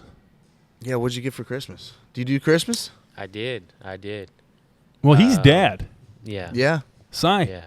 tell us about the Hanson Christmas. It was good, man. We had made some good food. Had a honey ham, some mashed potatoes. Some honey ham. How do you do the honey ham? Do you cook it in the oven or do you smoke it? Oven. Yeah. Got it. Yep. Oven. And then put the glaze all over the top and such. Yep. Yeah, with pineapple. That's how we do it too. You know, Yeah. it was always turkey for Thanksgiving, ham for Christmas. Yep. You know, We were gonna do lamb. I've had that before. That's very English. Put the mint jelly on that. Ugh. Yeah. I don't know about that. I can do a rack of lamb. Well, apparently. We get lamb leg. Okay. You know, you get the whole leg. And, I was way off. Gamey meat, though. Do you like lamb? Yeah, I love it, man. Yeah? I eat it all the time. I eat a lot of bison, a lot of lamb, and a lot of steak. There you go. Yep. Yeah. Yeah, what's your diet like? That and a lot Mostly of meat? Kind of like the carnivore diet kind of thing? No, kind of everything. Just everything. And people will probably be surprised, but I'm not. Not too strict on People stuff you eat? people ask me all the time, and I'm What's your just like, diet? What's the secret? You know, at 160, I'm pretty comfortable. That's I good. I eat quite a bit. That's awesome. Yeah. Yeah, I feel good. And So back to Christmas. What Yeah, did you guys get any? I mean, we're dads, but Yeah, did so- dads get anything I got. as far as gifts? Yeah, I mean, you know, my family, everybody's healthy. You know, that's a big gift. right? Always. Easy to look past. Yep. Yeah, and I got those some boots. good Those boots socks. are looking. Those boots look brand new. Oh yeah, I bought these on Amazon. Nice. But no, I didn't get much, but it was a good Christmas. I'm not. Yeah. You know what I mean? Yeah. I think for Dad. And you know, there was a lot of stress on me because, man, money was tight coming up. I wasn't sure. Oh man, how am I gonna make this work? But got everybody, you know, plenty of gifts and had a good meal. So it That's worked cool. out. Yeah. Yeah, I think good. as It was a great Dad, Christmas. that's what you look forward to is giving gifts. You don't really expect anything, and you really take a lot of joy out of getting people gifts and seeing the excitement and joy they get out of it, especially your family, friends, and your children. Mhm. That's worth all the money. I always go pretty big. Maybe a little. I start getting a little stressed out, but yeah, I'll kind of splurge and spend a bunch and try to be very generous at the end of the year. And it all comes back. Yeah. You know, we're gonna make the Christmas money back. No problem. Come January, we're back to work. So it's never a problem. Yeah, It's a blessing, right? It's a Oh, blessing. yeah. Works And, good, right? I mean, you're a plumber, yeah. Yeah, and we've been busy. You know, I'm on call, so that's my thing. You just 8 jammed up a.m. here from If you were Stockton closer, I just would- for Yeah. this. I mean, that was you just finished a job and Yeah. came right up here. Yeah. And Jay, what about you? What did you get any I got father presents? Yeah, I got pretty spoiled. I got I got these boots. These Brunt boots are pretty cool. Didn't you get a gun? Nice. Well, yeah, I bought myself a gun. Oh, that was your own. yeah, gift. I bought myself a couple of things and Yeah. but yeah, no, I got some cool stuff. I got a really cool jacket. That was like a heated jacket, electrical. Or Wow. it's a battery powered. Yeah, I've seen Is those. it a Those are cool. Milwaukee one? No, it's not the Oh. Milwaukee one. It's a different one.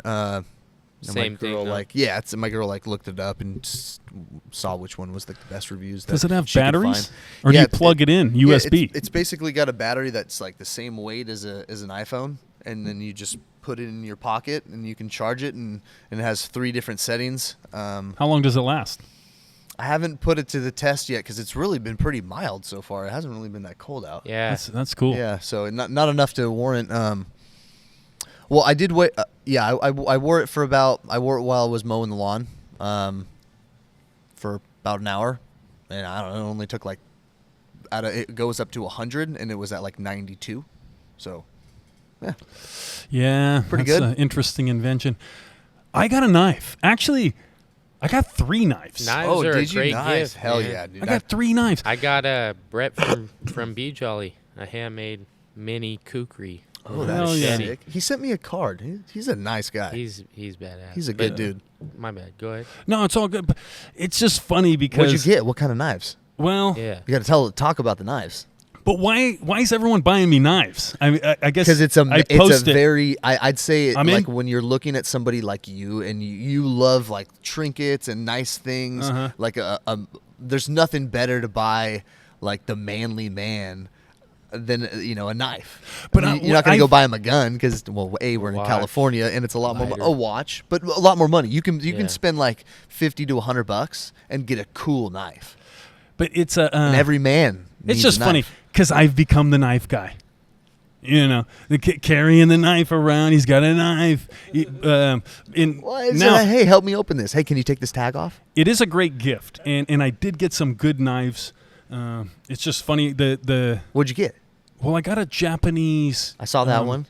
Chef's knife, Oh yeah, that was cool. and that is really cool. You know, folded steel and razor sharp, and Shuntoku. it's amazing style. to see a piece of steel that's sharpened to this level of micron, and but extremely dangerous. I mean, this is the kind of knife that you'll cut yourself to the bone and won't feel it until you're bleeding all over the place. It's like a scalpel. The video you took when you sliced right through it. I was tripping my wife out because you can literally like roll up any kind of paper and just like it melts through it. It doesn't look real. You know, it's that sharp. But then I got a nice hunting knife with a full tang, something you could use out in the field to split wood with. Like you could never do that with a Japanese chef's knife. And break.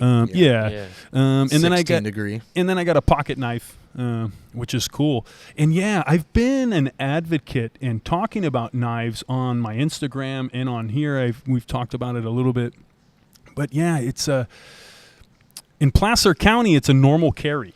You know, it's like you got your keys, your phone, and probably a pocket knife, you know, because you were doing some labor and it's good to have around. But I started carrying it also for self-defense. I found it's really easy to carry, very safe, non-threatening, and if you need to use it, it's highly effective. The knife. So yeah, the pocket knife. One Christmas I bought all my coworkers some, and they're pretty cheap. But yeah, I think carrying a pocket knife, everyone should do it. Especially if you get one that like fits well into your hand and has a little bit of the, you know, you got the end of it coming out, and Yeah. You can punch somebody with it if you need to, or cut a box open. I like fixed blades. Yeah, fixed. K-bars. Yeah. And Well, I That's used like to. the biker. You know, I remember. You know, everybody who rides a motorcycle keeps a big old K-bar on them. Yeah, that's what. Because it's a deterrent. People are like, oh, these guys have giant knives. Yeah, so I was like, just the end of that get thing. a giant knife too. Well, I used to train a lot of the instructors for the local concealed carry permits, the firearm guys, and you know, I've considered just getting my concealed and carrying a firearm, but there's a lot of responsibility that comes with that, including never drinking beer or anything like that. Having marijuana in your system. Yeah, which most people are still doing those things, but I didn't want to put that on myself. But the Gotta knife, have insurance. yeah, A lawyer on retainer.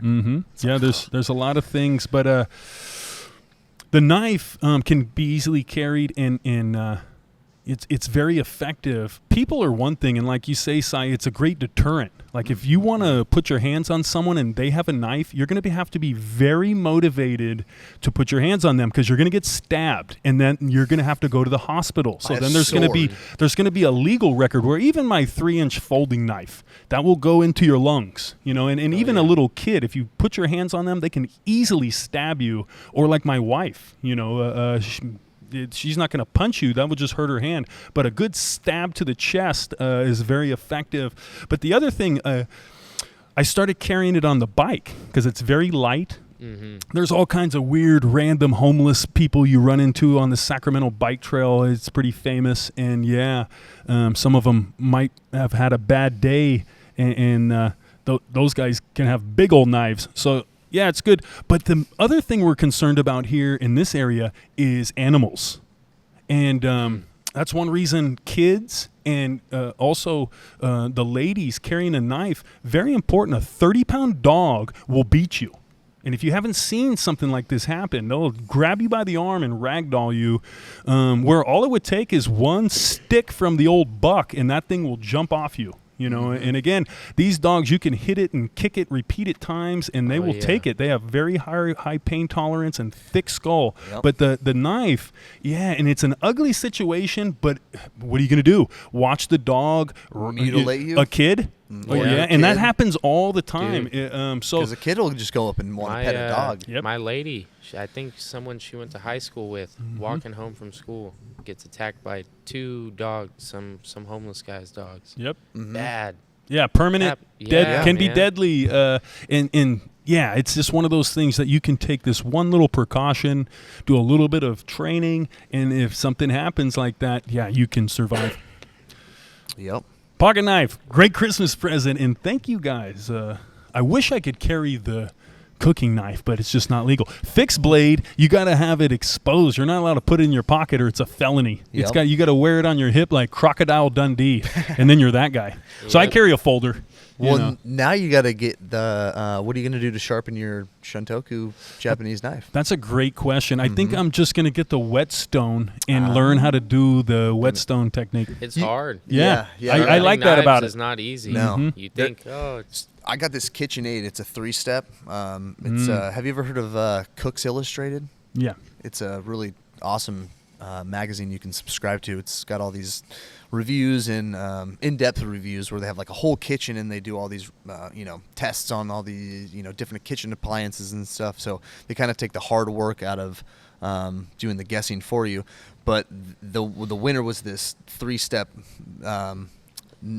knife sharpener. Has these the tumbler.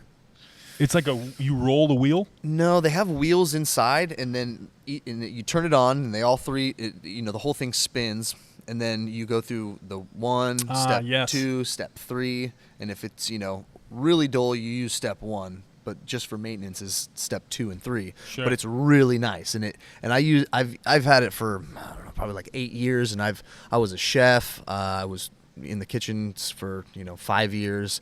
I used it a lot, and it still to this day works really good, and it's way easier than the wet knife or the whetstones. But if you're a hobbyist, the whetstones are really cool. If you can get those down, they're pretty sweet. And that's just one of the new things I want to bring in 2025 is knife sharpening. Mm-hmm. And I've always done it, since I was a kid, but I want to learn more about it. It's not new. I just want to get better at it. Also, the cooking thing. The cooking thing, as I've gotten into my 40s, I've gotten more into that. And I know you've always been into that. Yeah. Jay's a good cook. Yeah, I love cooking. You like cooking? Yeah. What do you like to cook? Simple. I like breakfast. I like cooking breakfast, making pancakes and eggs and easy stuff. I'm not a... Are you scrambled eggs or a fried egg? Depends. Just Depends on the mood, yeah. Yep. Throw a steak and crack some eggs or Hell yeah. bacon, but simple stuff. But I do like cooking. Mm-hmm. I'm just not, Not getting into the real, chef's table real style. Basic, Yeah. basic. So, Sai, what's the ultimate goal with you in Muay Thai? So, you've been fighting for a while. What are you looking to do? What motivates? It's a good question. Yeah. Who knows, man? I could see myself doing all kinds of stuff. Maybe coaching, something like that once I'm done fighting. But I want to see how far I can get, man. In Muay Thai, I've made it as far as I have, so I want to, see how far I can get. But then maybe I'll do something else, or who knows, MMA or boxing. I would like to box. Do you do jiu-jitsu? I saw your cauliflower. Yeah. Where'd you get that from? Wrestling? A little bit. No, mainly just, clinching. Yeah. Yeah. In the beginning, I wasn't that good, but I was sparring with a lot of really good guys at an MMA gym, so I was getting hit and grappled. Oh, so you were doing some grappling. Yeah, but I never competed, never did a jiu-jitsu tournament, never got a belt. I was a white belt, but I would get to roll with the advanced class. Mm-hmm. It was Dave Camarillo's gym in Gorilla in Pleasanton. And they had some beasts. This dude, he had some big guys in there. And I was like 150 pounds at the time. So I was getting wrestled. And yeah, it was pretty big. You're a pretty big stuff. kid for 18. I was, but I was skinny, you know, and these guys were big, strong dudes, some of them. Mm-hmm. It's always interesting to hear because you've been in the sport for a long time. You've won 9 titles. It would be easy for you to rest your hat on that. And I know we talked a little bit. I know some things have changed for you in your life spiritually, and we even talked about maybe you felt like you were going to retire, and you were done. You're ready to pursue life outside of Muay Thai. Yeah. And now you're back.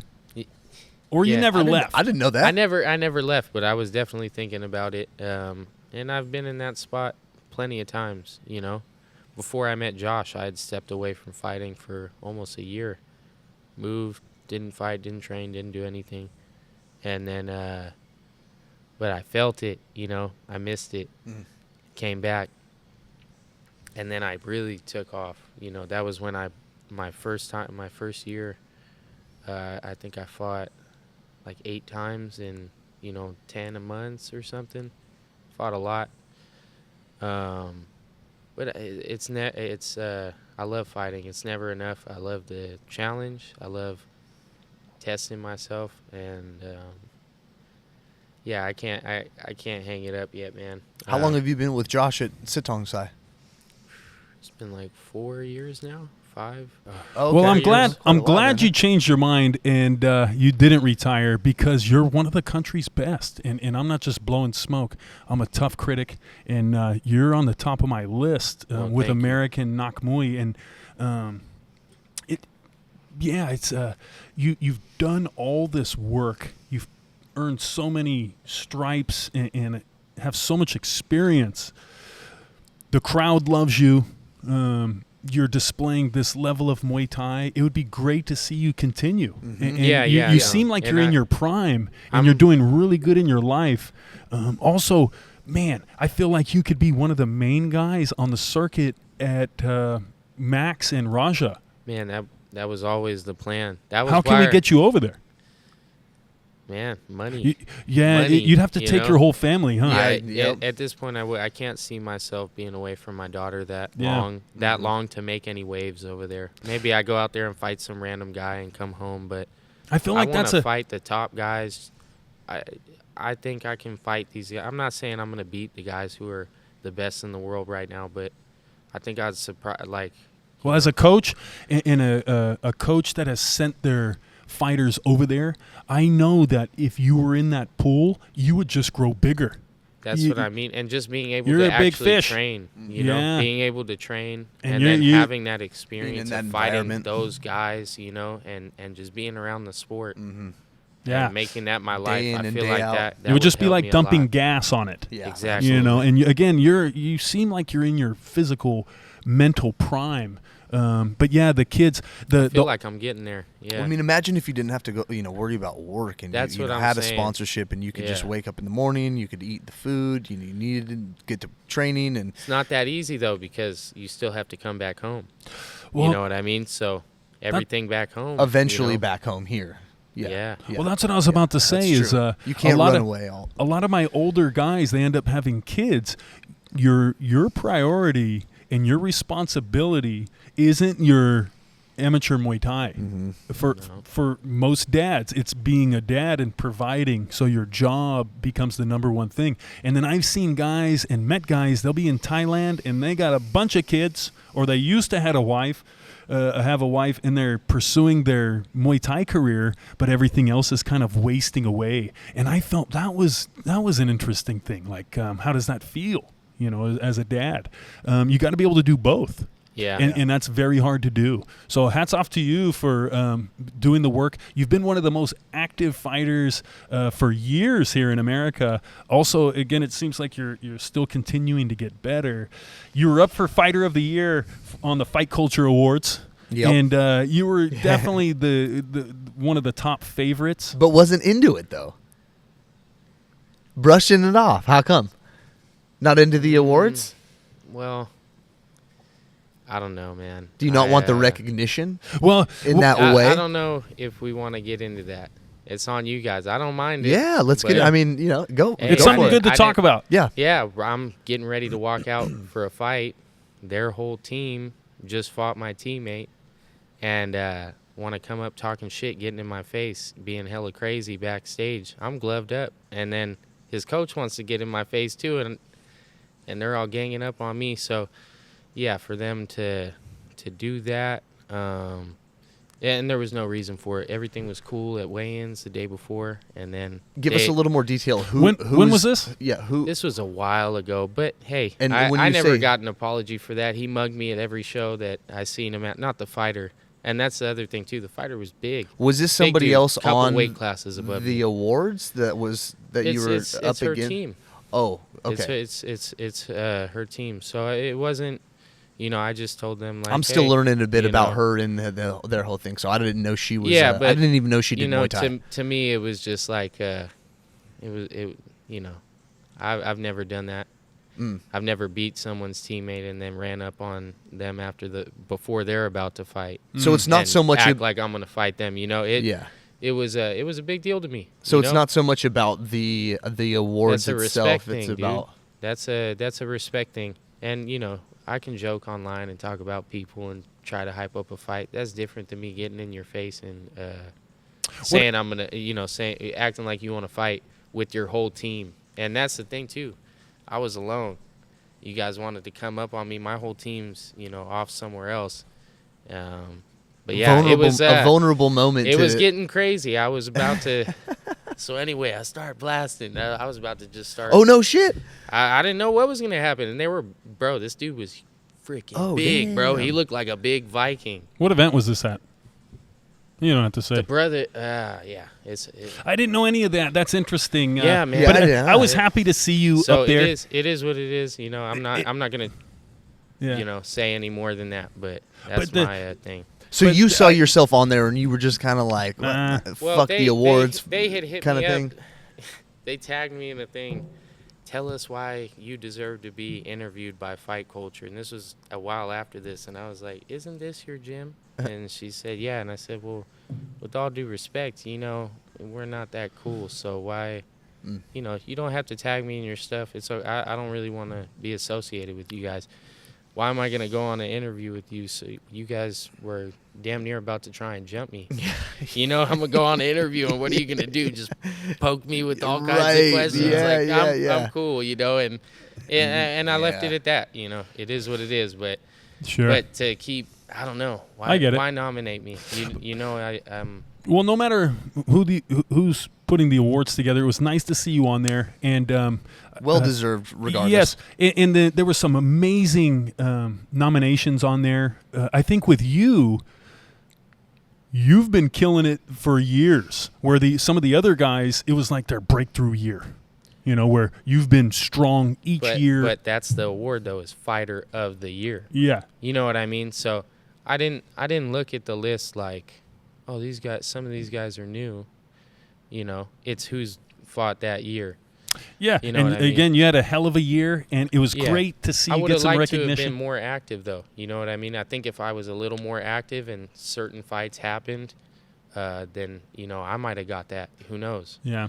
Or been looked at a little bit better. But I didn't have I fought Ray twice. I fought Carlos, and then I fought a really tricky veteran up in Washington. But that's not a super busy year for me. Yeah. But yeah, I thought it was positive, and we talked about it because when it came out, I got nominated for some stuff, so did you, and we chat about it, and you're like, the real people never win, and I'm like, well, let's see, and let's go along, and it's a positive thing. Also, Marissa at Fight Culture, I think she gets mixed up in some stuff. It's it wasn't. I'll say that I don't even remember if she was there. I was more focused on all the dudes right there. Getting crazy. Get it. So, yeah. But that's your team. You're gonna ride for them, and especially if there's nothing said afterwards. There was no squashing it. Actually, the next event, the coach is there. His youth fighter's fighting, and he's mugging me at the weigh-ins. And I'm like, dude, you want to fight a 23-year-old? You're like, he's an older guy. I'm like, what's your deal?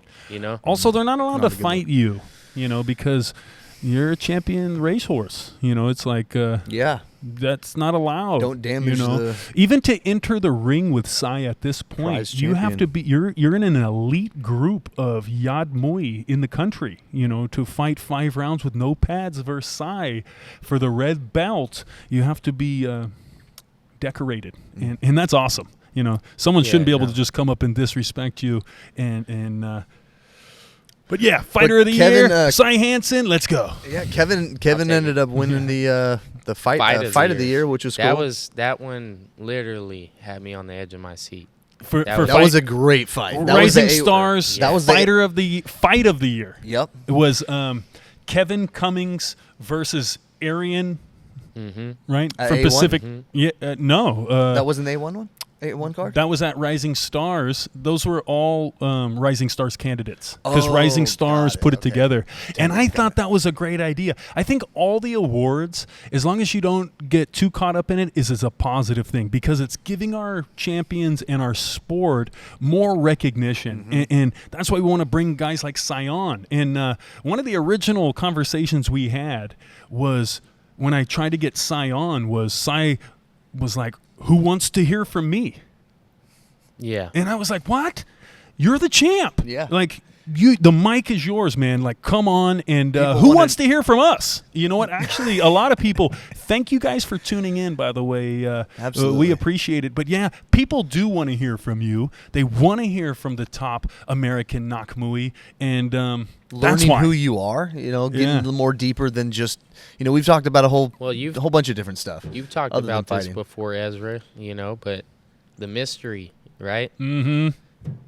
How much do I know about this guy when someone's unknown? Maybe a little more. So there was some of that too for a while. Like, I just want to post. Oh, but it's so good for the promoters. All I would do on Instagram, I would post my full fight, and I wouldn't even care. You see something bad in it, I'm gonna be better on the next one. But that's all I would post is just my fights and pictures of my fights, and it's like, what do we know about the guy?